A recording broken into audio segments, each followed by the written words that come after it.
या कोणाच्या पाशी आहे? ते आंबाईवाडीच्या सर ते तुम्ही बारकाईने बघितलं, ह्याला कम्युनल कॉंग्रिगेशन म्हणतात. म्हणजे एकत्र राहिले ना, जनावर हल्ला करू शकत नाही ना, ती एकजुटीनं परतून लावतात.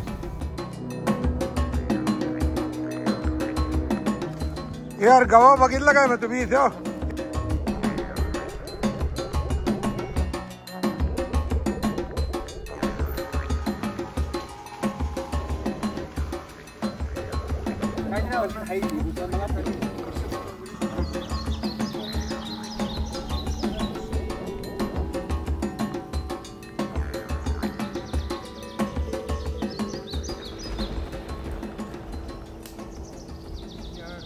ज्ञानेश्वर का ज्ञानेदेव का ज्ञानोबा ज्ञानदेव परेड आहे.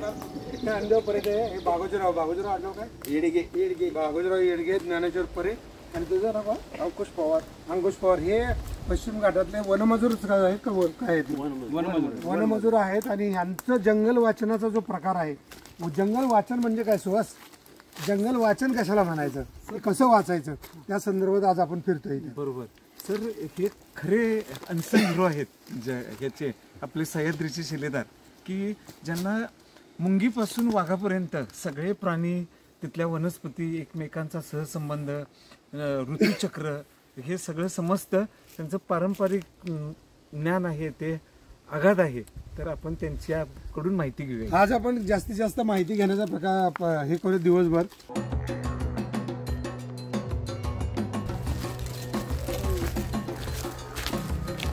हे अस्वलीचेच मार्ग कशावर? बागाचे नाही. अस्वली. हा कॅमेरा गेल्या वर्षी तुम्ही तिथं नेऊन टाकला होता. कुठला? हा कॅमेरा. अस्वल हे कॅमेरा तोडला? कॅमेरा तोडून घेऊन गेले. का? ते प्लस मारताय ना कॅमेरा. हे ते अस्वलीचं पंजे. लाईट पडली का नाही? लाईट पडली की हे असं करतात. राग लय येतोय. हे अस्वली राग येतोय. म्हणजे ही लाईट सर लहान बाळासारखा पाय असतो बघा. पाय असतो.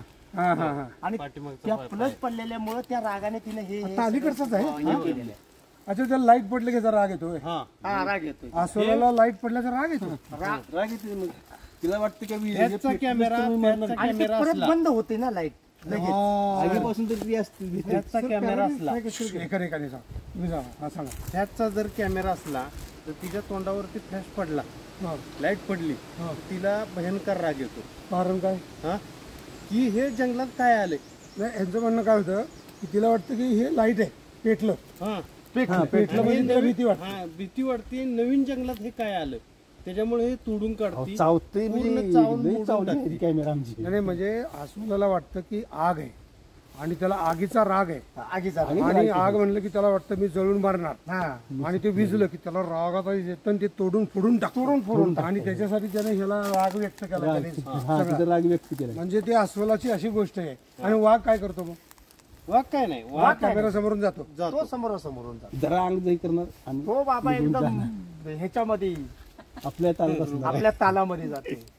वाघ कसा करतो? जरा कसा अंग करतो, जरा लाईट पडते घाबरतो ना.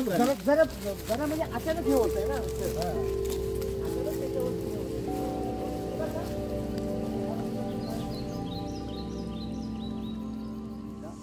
पण व्याघ्र प्रकल्पात वाघ आधी नव्हता का? अगोदर 15-20 वर्ष वाघ नव्हता.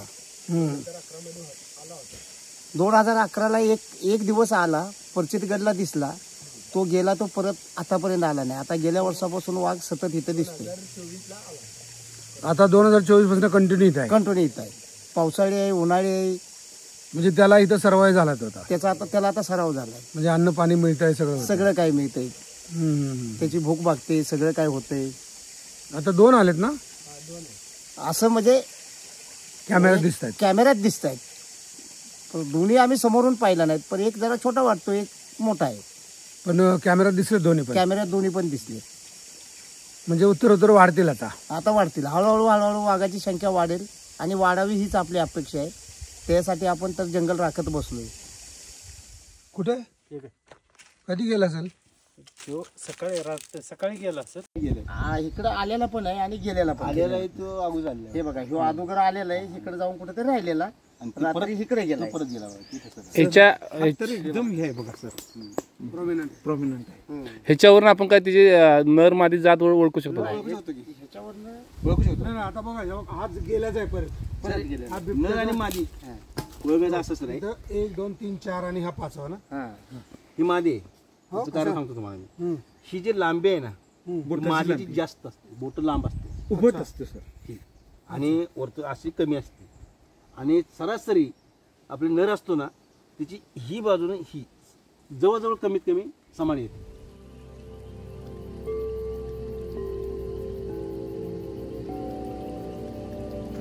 सर हा जायंट वूड स्पायडर पश्चिम घाटाच्या जंगलामध्ये आढळतोय. सगळ्यात मोठ्या स्पायडरमध्ये ह्याची गणना होते आणि मादी ही मोठी असते. ह्याच्या जंगलातल्या मळलेल्या रस्त्यावर वगैरे ती घरटं बनवते आणि पतंग असतील, मोठे फुलपाखरू असतील, ती इमिजिएट सर जाऊन ग्रॅब करते त्याला. काय करता? सेलिंग म्हणजे सर हेलकावे खाते ना बोट, तसे त्याचं उड्डाण असतं म्हणून त्याला सेलर म्हणतात.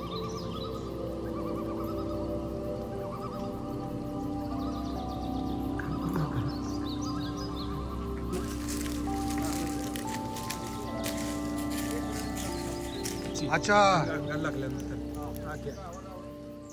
पण आता पण होईल. हो ते लागलं ना हाताला की आग होती. अगो डेंजर आहे म्हणजे. आणि पण ह्याच्यामध्ये ना आसाममध्ये ह्याची भाजी करतात. अरे हा काय? हो आसाममध्ये ह्याची भाजी करतात. हे हार्ड असतं आणि ते दुसरं आपलं सात म्हणजे रस्त्याने जाताना चुकून ह्याला लागलं तर मग आग होती. निसर्गानं काय केलं, हे लागल्यानंतर त्याच्यावर अँटीडोट झेंडूचं फुल लावलं ना, झेंडूचं फुल लावलं तरी ते पण ते जंगलामध्ये नसतं हो झेंडू. हा ना नाही त्यावेळेला आमचं म्हणजे निसर्गानं परत इथे एक दुसरं कुठलं ते झाड लावलंय का? त्याला अँटी हे दिलेलं आहे. बरोबर.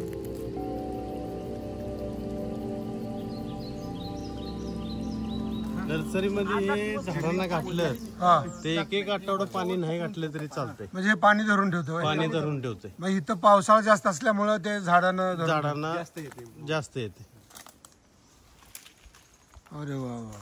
सर आणि हे जंगलामध्ये कुलंट म्हणून काम करतं. म्हणजे जंगलामध्ये जे गारवा आपण पाहतो, तर 1 किलो मॉस मध्ये जवळजवळ 3 ते 5 लिटर पाणी साठतं पाणी. आणि जो आल्हाददायक वातावरण आहे, तर जिथं गच्च जंगल सुरू होतं, सदाहरित जंगल, तिथं आपल्याला मॉस दिसून येतात. मरगज पण म्हणतात. आणि मॉस चोरून काय नर्सरीसाठी हा बंदी आहे. पूर्वी मॉस स्टिक बनवायचे ना घरातल्या डेकोरेटिव्ह कुंड्यांना वगैरे. हे कायद्यानं न्यायला बंदी आहे. बंदी आहे.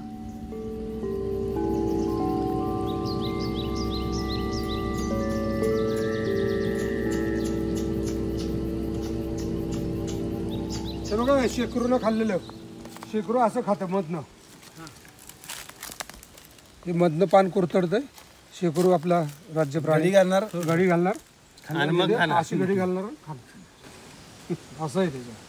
नेमकं का असं घडी घालणार? डुक्कर पूर्ण तवरी खात नाही, निमीच खाणार. का?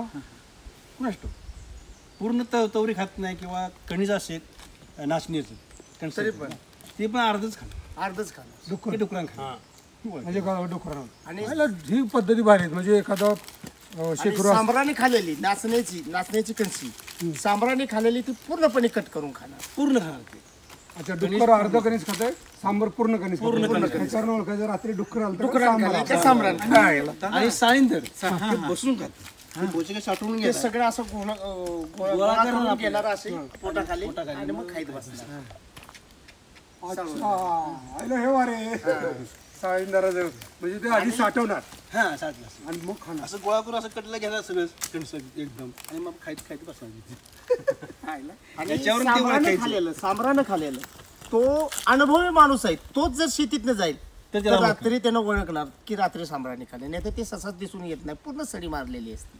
पूर्ण कणीस खाल्ले असते ना पूर्ण. म्हणजे ते देठापासूनच उडवलेलं असते.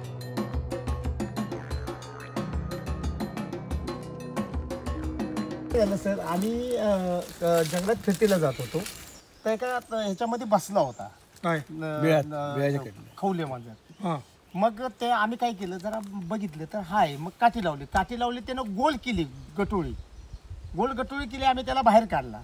बाहेर काढला आणि मग त्याला तिथंच ठेवला आणि आम्ही पुढे गेलो परत आलो ना फिरून निघून गेला तो खवलं मांजर कवल्या मांजर. म्हणजे त्यावेळेला घाबरलं नाही रे.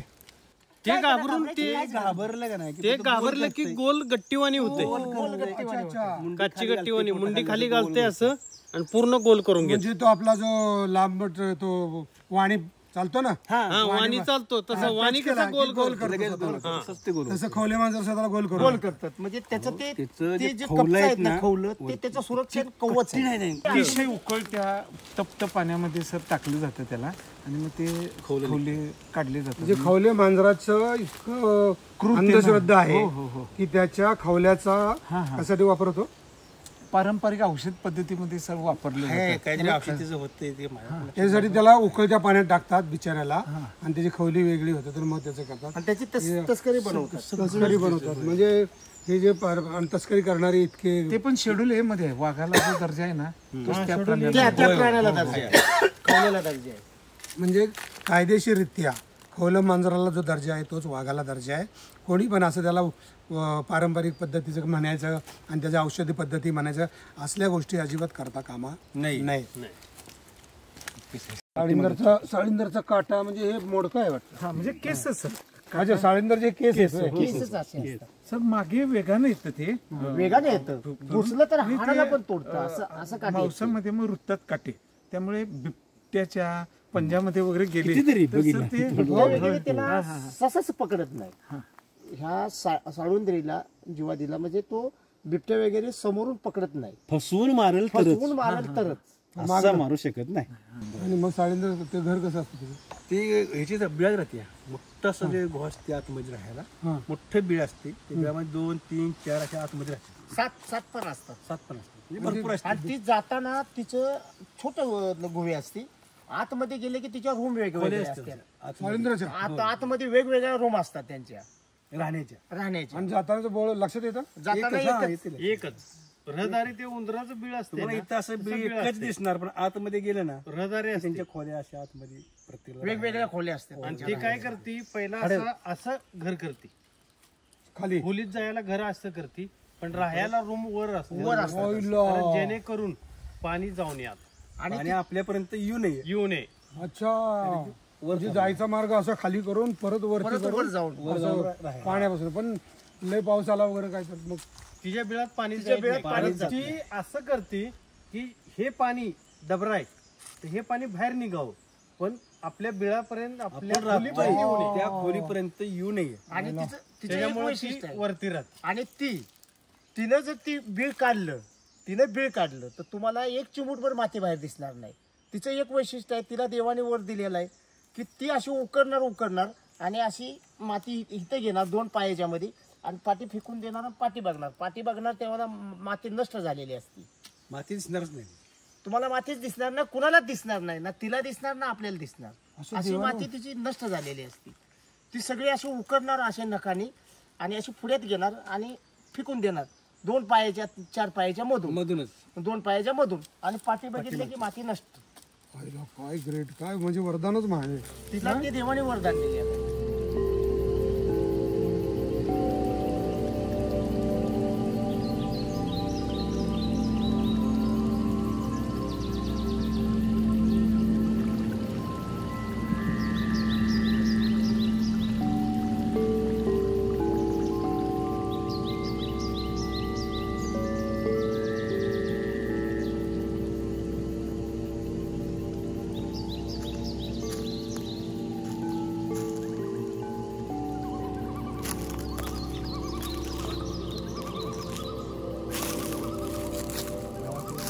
वेलीच आहे. हा याच्या आहे वाटियल वेल. कुठली? वाटियल होय. अच्छा हा, ही ओंबळ वेलीचं पान आहे. ही जगात एकमेव असं झाड आहे की त्याची पानं अशी काळी सर आपण ओळखू शकतो.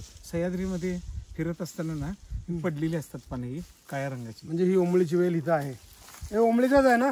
त्याच्यामध्ये दाखवतो फळ आहे बघा पण फळाचा संपलेलं आहे फळी द्राक्षासारखे घड येतात.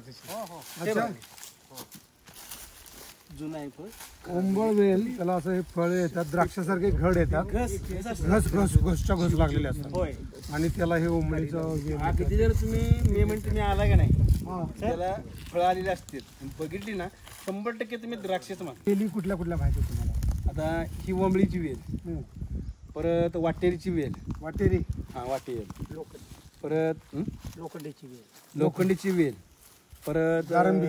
नाही थांबा, गारंबीची वेल, तिला आम्ही गारदळ म्हणतो. गारदळ, चिमटीची वेल, चिमटीची वेल, आता पण परत आंबोतीची वेल, आंबोतीची, परत गवेलीची वेल, गवेलीची, मशेलीची वेल, मशिलीची, परत सांगितलं की खकवेलीची वेल, खकवेलीची वेल, अशा वेली बरेचसे आहेत. बऱ्याचशा वेली. अजून नाव आठवलं की सांगा. अजून तुम्हाला कुठं आठवतं? गारंबीच्या वेलीकडे बघतो. जगातली सगळ्यात मोठी शेंग गारंबीची सगळ्यात. तुम्ही किती मोठी बघितली? ती लय मोठी एवढी पण मी बघितली. एवढी पर्यंत. आता एकदा मोठी मिळाली की सगळं बघून ठेवा. उच्च वेळेला येऊ तेव्हा. 100%. तिकडे आम्ही एक बीज महोत्सव भरवणार आहे. बिया गोळा करून लोकांना काहीतरी विद्यार्थ्यांना सांगणार. ते सांगणार तर तुम्ही याल का त्या बीज महोत्सवाला? येणार विद्यार्थ्यांना माहिती द्यायचं तुम्हाला. पण त्या बिया जर जमा करायच्या असतील ना अजून टाइम आहे. कधी करायचं? एप्रिल मे मध्ये त्यामध्येच बिया. फेब्रुवारी पासून sir, February March April May March पासून चालू होते. मार्च पासून चालू पण तुम्ही कवळी नाही पाहिजे आपल्याला पूर्ण पाहिजे. कुठेतरी जागा आखून ठेवा, आम्हाला सांगा. आम्ही 50 विद्यार्थी घेऊन येतो. चालेल.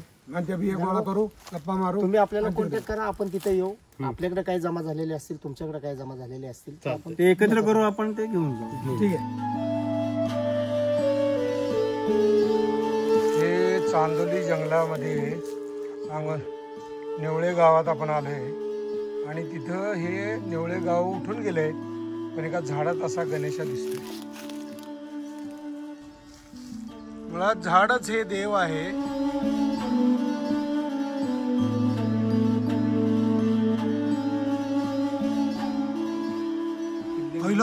हे भारी आहे सुहास. हे बघ आता इकडून बघा.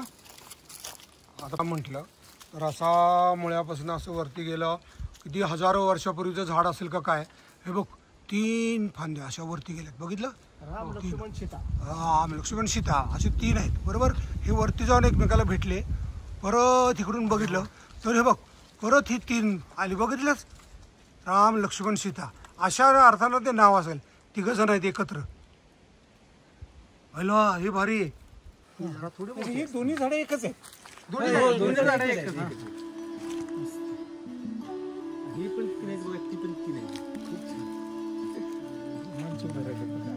आज आपल्याला जंगलात येऊन जंगलाचा दिवस जगल्यासारखं वाटतंय. काय भारी जंगल आहे.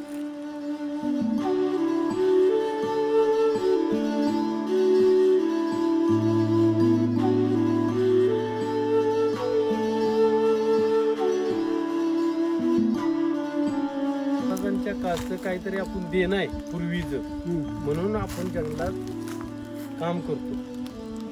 जंगलाची आपल्याला आवड आहे.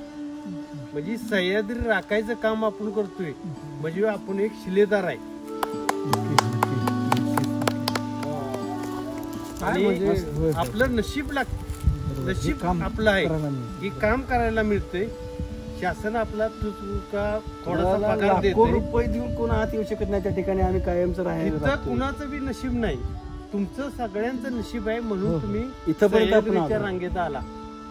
त्यापूर्वीचं काहीतरी तुमचं पुण्य आहे म्हणून तुम्ही इथं आला आणि जंगल महाराजांचं बघायला मिळालं, जंगल वाचन करायला मिळालं. मला डोळ्यात पाणी जातं.